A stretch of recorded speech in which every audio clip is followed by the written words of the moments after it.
ওই দিক দিয়েও আমাদের খেয়াল রাখতে হবে যে তাদের পুষ্টির কোনো ঘাটতি যাতে না হয়।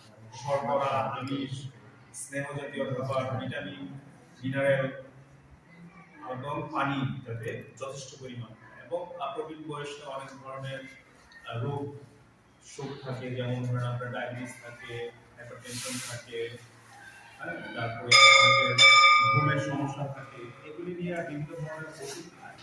বিভিন্ন ধরনের ওষুধ খেলে এমনিতেও কিন্তু মানুষের রুচি কমে যায়। কারণ আপনি ন্যাচারাল জিনিস বাদ দিয়ে যখন একটা সিনথেটিক জিনিস খাবেন, ওষুধ তো একটা সিনথেটিক জিনিস, আপনাকে বেঁচে থাকার জন্য আবার খেতেও হবে।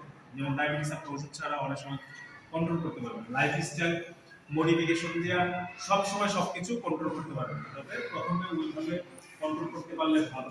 যেমন ডায়াবেটিস এবং প্রেশার যদি আমাদের লাইফস্টাইল মডিফিকেশন, যেটা আমার ডাক্তার সাহেব বললো, ওইভাবে কন্ট্রোল করা যায়, কিন্তু যখন একদম